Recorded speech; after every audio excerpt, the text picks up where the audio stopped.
বেলজিয়ামকে হারানোর পরে অর্থাৎ কোয়ার্টার ফাইনালের পরে লামিন ইয়ামাল তিনি জানিয়েছিলেন নানা কথা, এই ফ্রান্স তাদের সামনে টিকতেই পারবে না। সোশ্যাল মিডিয়াতেও সরব ছিলেন লামিন ইয়ামাল এবং ফ্রান্সকে এক প্রকার উড়িয়ে দিয়ে লামিন ইয়ামাল ধন্যবাদ দিলেন সৃষ্টিকর্তার কাছে। এবং লামিন ইয়ামালের সেই কথা, বয়স হলো 19, জার্সি নাম্বার 19 এবং ফাইনাল খেলবে সেই 19 তারিখেই। ফ্রান্সকে হারিয়ে দিয়েছে স্পেন। এই সব কিছু নিয়ে আমরা কথা বলবো। BRAC bank presence world cup round আপে যদিও ম্যাচ শেষে দিদিয়ের দেশও একেবারে বলে দিয়েছিলেন যে আপনারাই দেখুন এই রেফারি সেমিফাইনাল পরিচালনার মতো যোগ্য কিনা। কিন্তু রেফারিং নিয়ে তার ওই অভিযোগ থাকলেও তিনি বলছেন যে ভালো দলটাই ম্যাচ জিতেছে এবং ফ্রান্স তাদের যতখানি সীমাবদ্ধতা ছিল সেটা খুব ভালো মতো টের পেয়েছে এবং ফ্রান্স জানে তারা তাদের সীমাবদ্ধতার কাছেই ম্যাচটা হেরেছে। স্পেনের কাছে এই হারের পরে আর কোনো কমপ্লেইন যে ধোপে টিকবে না এটা ফ্রান্সের খুব ভালো মতোই জানা। ফ্রান্সের মিডফিল্ডে দিন কোনো রকম কোনো কাজে দেয় নাই, আর স্পেন মাস্টার ক্লাস দেখিয়েছে। স্পেন ম্যাচের শুরু থেকে শেষ পর্যন্ত তটস্থ রেখেছে ফ্রান্সকে, আর তারা ডিজার্ভিংলি ফাইনালে চলে গেছে এবং এবার তারা বিশ্বকাপে এককভাবে সম্ভবত ফেভারিট। ফাইনালে যখন এই কাছ থেকে মানে এই ব্র্যাকেট থেকে দু দলের এক দল চলে যায় তখন আপনি পরিষ্কার যে এইখানে ফেভারিট আসলে কারা। 2010 যেভাবে তারা আসলে শুরু করেছিল ফার্স্ট ম্যাচে খেই হারিয়ে, 2026 এসেও তেমনভাবেই শুরু করলো এবং 16 বছর পর স্পেন কিন্তু পৌঁছে গেল বিশ্বকাপের ফাইনালে। এবং ফাইনালে তারা কিভাবে পৌঁছালো, যেই দলটাকে বলা হচ্ছে এবারের বিশ্বকাপের, শুধু আসলে বলার জন্য বলা না, পারফরমেন্সের জন্যই বলা হচ্ছিল এবারের বিশ্বকাপের সবচেয়ে ফেভারিট তারা। তাদের যেই অ্যাটাকিং ট্রায়ো রয়েছে বা 4 জনের যেই শেপ রয়েছে, 16টা গোল তারা করেছে, তাদেরকে স্পেন কিভাবে আটকাবে? স্পেন সেভাবেই আটকালো যেটা তাদের সবচেয়ে শক্তির জায়গা ছিল। দুইটা জিনিস বলা হচ্ছিল মানে এটা বিশ্বকাপ শুরুর আগে থেকেই যে স্পেন ফ্রান্স দুটো দলই ফেভারিট এবং সেখানে যদি ফ্রান্স কোনো জায়গায় আটকায় সেখানে তারা আটকাবে স্পেনের কাছে। এটা আর্সেন ওয়েঙ্গারেরও কথা এবং এটা মোটামুটি প্রতিষ্ঠিত। এরপরে এই কথা মানুষের মুখে মুখে ছড়িয়েছে, সবাই এটা বিশ্বাসও করেন অনেকটা। কারণ কি, মানে এইখানে কারণ হচ্ছে যে ফ্রান্সের মিডফিল্ড যে খানিকটা দুর্বল সেটা স্পেনের মিডফিল্ডাররা ওভারকাম করে যেতে পারেন, তাদেরকে এইখানে আনডান করে দিতে পারেন এবং শেষ পর্যন্ত তাই হয়েছে। মানে ফ্রান্সের যে মিডফিল্ড ছিল সেটা আসলে রদ্রির সামনে বা ফাবিয়ান রুইজের সামনে অথবা আরও পেছনে আমরা যাব মানে পেদ্রো পোরো, মার্কো কোরেয়া, এদের সামনে দাঁড়াতেই পারেনি। এই কারণে তাদের যে ফ্রন্ট লাইন ফ্রান্সের তারা আসলে এই ম্যাচে ঝিমিয়েই পড়েছে।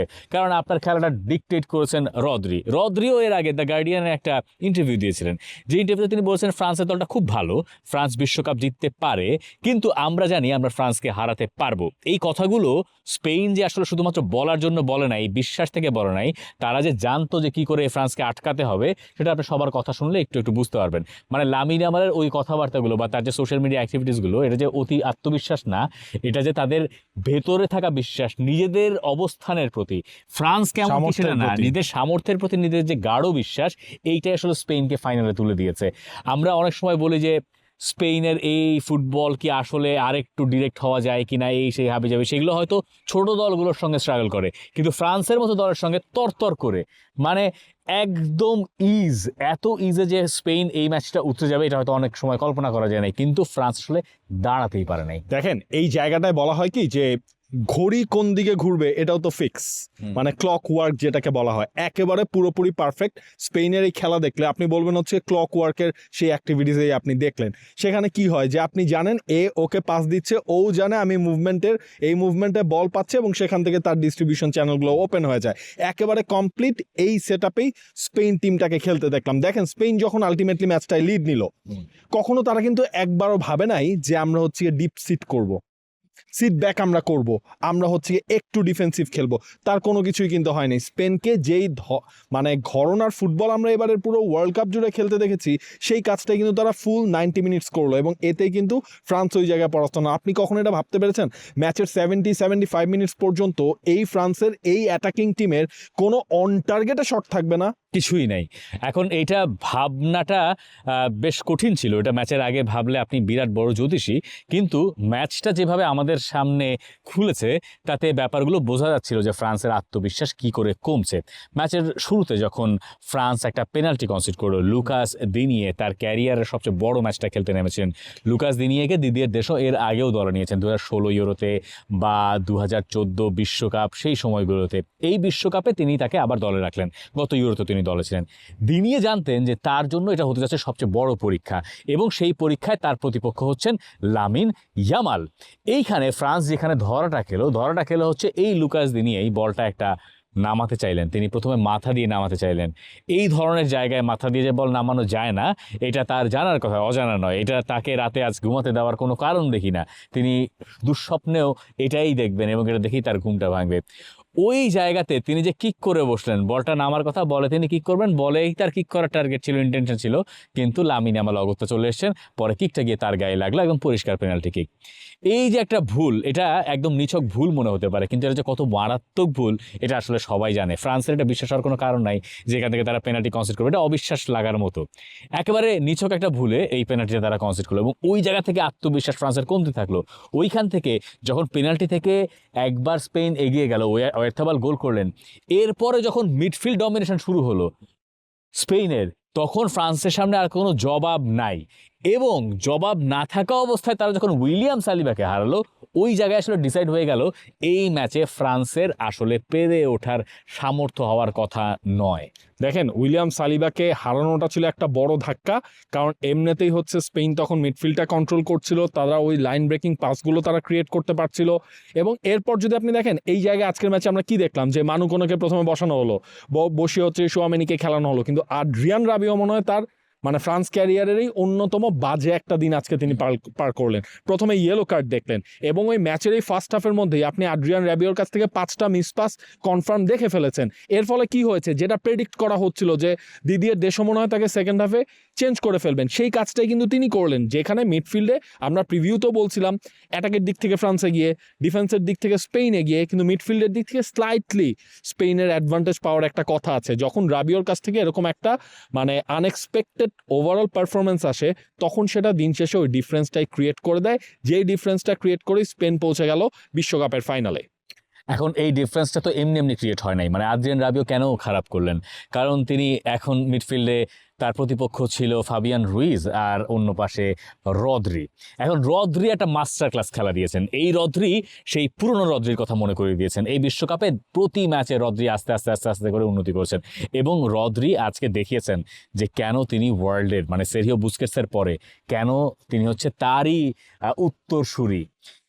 এই যেই জায়গায় গ্যাপটা হওয়ার কথা, মানে ধরেন আমি দেখতে পাচ্ছি কিলিয়ান এমবাপে দৌড়ে একবার দুয়ে ওদিক যান পরের হাফে, তিনি সেই জায়গায় গিয়ে ব্লক করেন, তিনি যে বল ডিস্ট্রিবিউট করছেন, তিনি এই খেলার টেম্পো কন্ট্রোল করে দিয়েছেন, যেটা আদ্রিয়ান রাবিও, আপনি যদি চিন্তা করেন যে কোয়ালিটির কথা, স্বাভাবিক দৃষ্টিতে খোলা চোখে রদ্রি যদি তার কোয়ালিটির বেস্টটা দেন, এটা আদ্রিয়ান রাবিওর পেরে ওঠার কথা না, দিন শেষে তাই হয়েছে, বা ওই জায়গায় শোয়েমেনির পেরে ওঠার কথা না, এবং শেষ পর্যন্ত তাই হয়েছে। তার সঙ্গে ফাবিয়ান রুইজ যোগ দিয়েছেন, ফাবিয়ান রুইজ খেলছেন 8-এর রোলে, তিনি আরও সামনে গেছেন, ফ্রান্স তাতে আরও বেশি চাপে পড়েছে, এমনিতেই তাদের সেন্টার ব্যাক দুটো ভেঙে গেছে, তার উপরে লুকাস দিনিয়ে ওই ভুল করে তার আত্মবিশ্বাস পুরোপুরি হারিয়েছেন। এরপরে লামিন ইয়ামাল তাকে নাচিয়ে ছেড়েছেন। অন্য পাশে রাইট ব্যাকে জোল কোন্দে একটু সামনের দিকে যাওয়ার চেষ্টা করছিলেন, কিন্তু তিনিও আসলে একটা সময় পরে হ্যান্ডিক্যাপ্ট হয়ে গেছেন। ফ্রান্সের কাছ থেকে অ্যাটাক যে আসবে, ফ্রান্সের মিডফিল্ডই তো কাজ করে না, ফ্রান্স অ্যাটাকটা করবে কোত্থেকে? এবং এই জিনিসটাই দেখেন, মিডফিল্ডটা কাজ করিয়ে রদ্রি হচ্ছে আপনার এই সেমিফাইনালের আগেই রদ্রি হচ্ছে গিয়ে হায়েস্ট ডিস্টেন্স কাভারের পার্সেন্টেজ তার ছিল, সেই জায়গায় হায়েস্ট সাকসেসফুল পাসের পার্সেন্টেজ তার ছিল। 2024 সালে যখন স্পেন ইউরোটা জিতলো, সেই ইউরোতে রদ্রির পারফরমেন্সটাই তাকে শেষ পর্যন্ত ব্যালন ডিওরও জিতিয়েছিল। ব্যালন ডিওর একটা বড় ভূমিকা আলটিমেটলি পালন করলো।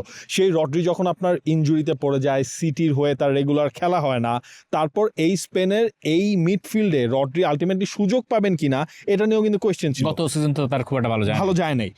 এরপরে এই বিশ্বকাপে এসে তিনি ইচ অ্যান্ড এভরি ম্যাচের পর সেই কাজটা আলটিমেটলি তিনি করতে পেরেছেন, নিজের নামের প্রতি সেই সুবিচারটা তিনি করতে পেরেছেন, এবং এর ফলে কি হলো, আরও একটা ম্যান অফ দ্য ম্যাচের পুরস্কারটাও স্পেনের হাতে দেখলেন আপনারা, মানে রদ্রির হাতে দেখলেন সবাই।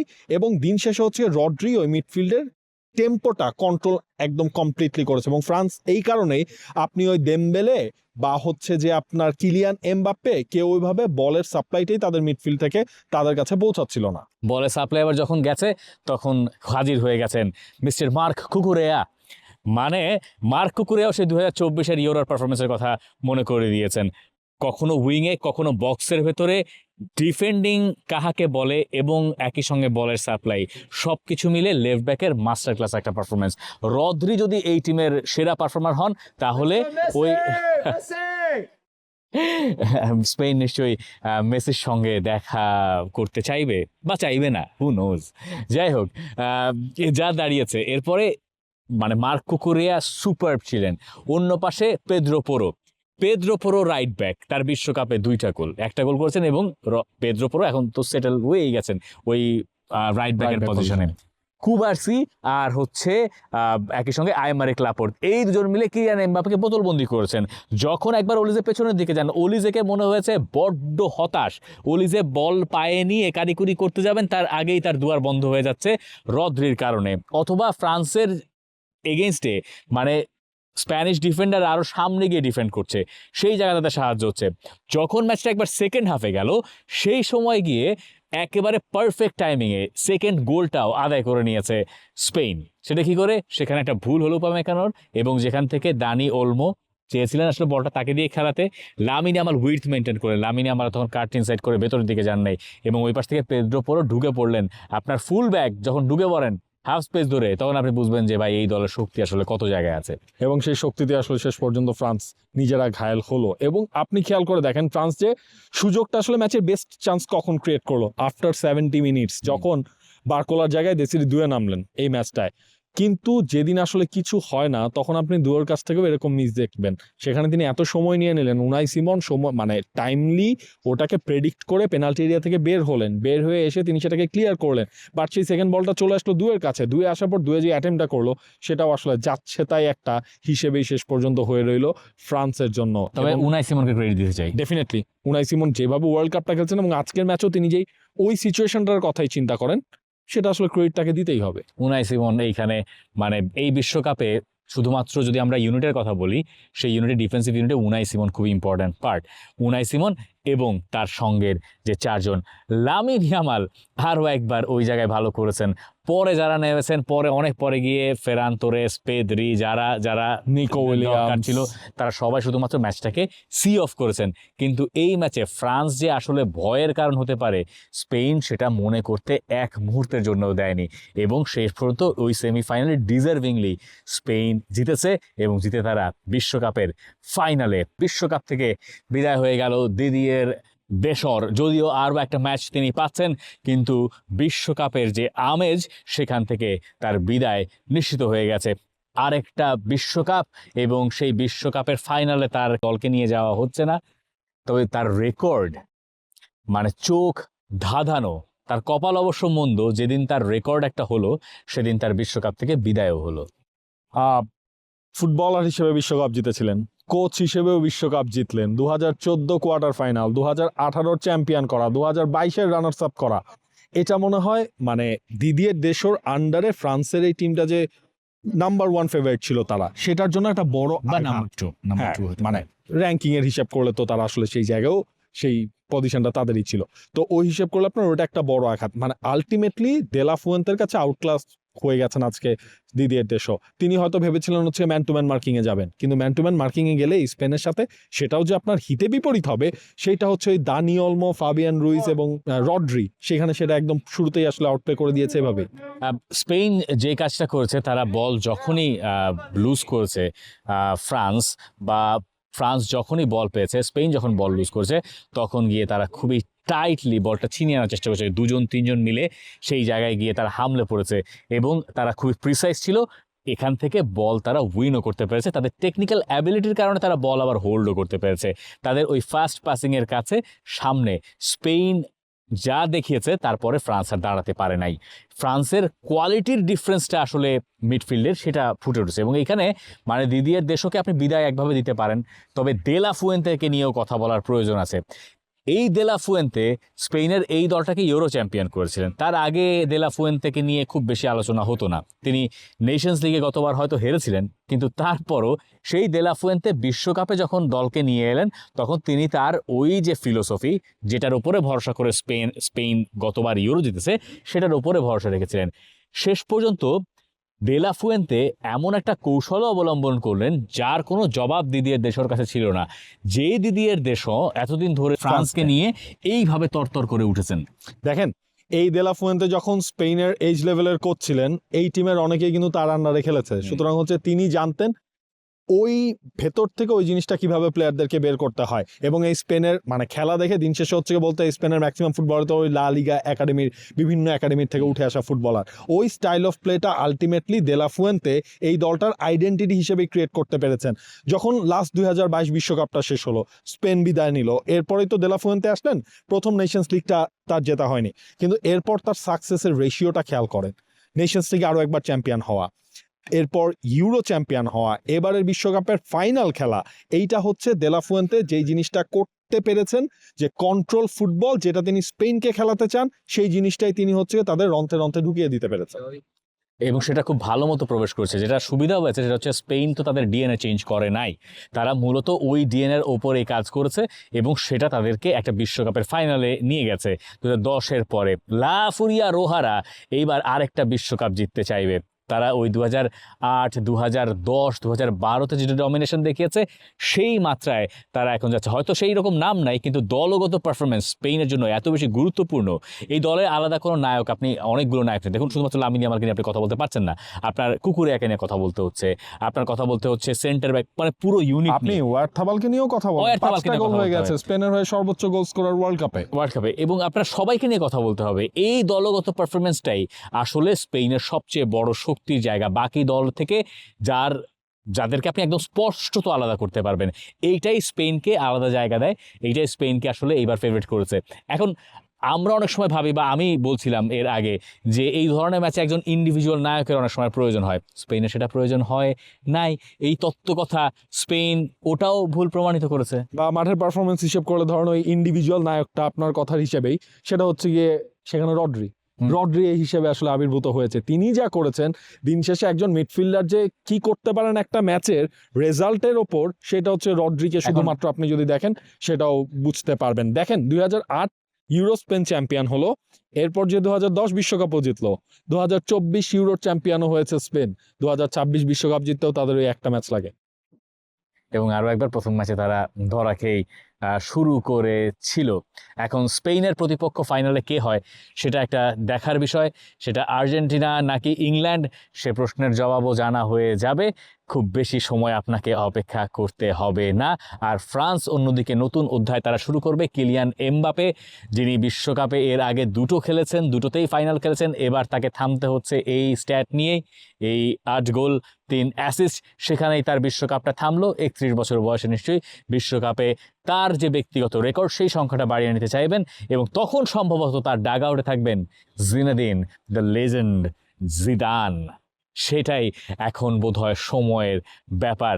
ফ্রান্স নতুন অধ্যায়ের দিকে যাবে, আর স্পেন নতুন অধ্যায় সূচনা করছে এই বিশ্বকাপেই।